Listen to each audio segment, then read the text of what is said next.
लूका रचित सुसमाचार 3 अध्याय। यूहन्ना बपतिस्मा देने वाले का संदेश।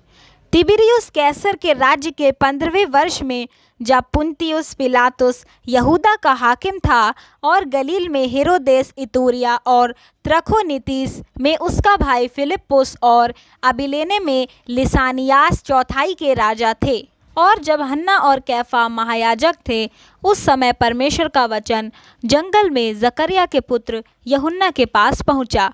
वह यरदन के आसपास के सारे प्रदेश में जाकर पापों की क्षमा के लिए मन फिराव के बपतिस्मे का प्रचार करने लगा, जैसे यशाया भविष्यद्वक्ता के कहे हुए वचनों की पुस्तक में लिखा है। जंगल में एक पुकारने वाले का शब्द हो रहा है कि प्रभु का मार्ग तैयार करो, उसकी सड़कें सीधी बनाओ। हर एक घाटी भर दी जाएगी और हर एक पहाड़ और टीला नीचा किया जाएगा, और जो टेढ़ा है सीधा और जो ऊंचा नीचा है वह चौरस मार्ग बनेगा, और हर प्राणी परमेश्वर के उद्धार को देखेगा।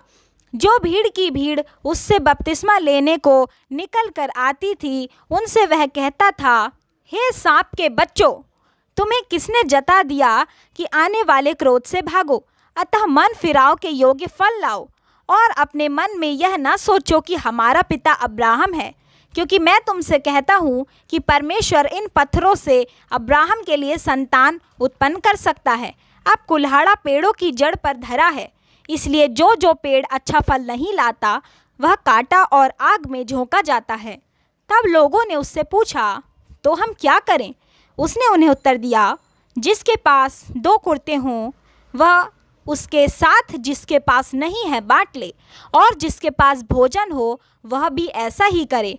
महसूल लेने वाले भी बपतिस्मा लेने आए और उससे पूछा, हे गुरु, हम क्या करें? उसने उससे कहा, जो तुम्हारे लिए ठहराया गया है उससे अधिक ना लेना। सिपाहियों ने भी उससे यह पूछा, हम क्या करें? उसने उनसे कहा, किसी पर उपद्रव ना करना और ना झूठा दोष लगाना, और अपने वेतन पर संतोष करना। जब लोग आस लगाए हुए थे और सब अपने अपने मन में यूहन्ना के विषय में विचार कर रहे थे कि क्या यही मसीह तो नहीं, तो यूहन्ना ने उन सब से कहा, मैं तो तुम्हें पानी से बपतिस्मा देता हूँ, परंतु वह आने वाला है जो मुझसे शक्तिमान है। मैं तो इस योग्य भी नहीं कि उसके जूतों का बंध खोल सकूं। वह तुम्हें पवित्र आत्मा और आग से बपतिस्मा देगा। उसका सूप उसके हाथ में है। अपना खलिहान अच्छी तरह से साफ करेगा और गेहूं को अपने खत्ते में इकट्ठा करेगा, परंतु भूसी को उस आग में जो बुझने की नहीं जला देगा। अतः वह बहुत सी शिक्षा देकर लोगों को सुसमाचार सुनाता रहा। परंतु जब उसने चौथाई देश के राजा हेरोदेस को उसके भाई फिलिप्पुस की पत्नी हेरोदियास के विषय और सब कुकर्मों के विषय में जो उसने किए थे उलाहना दिया, तो हेरोदेस ने उन सब से बढ़कर यह कुकर्म भी किया कि यूहन्ना को बंदी गृह में डाल दिया। यीशु का बपतिस्मा।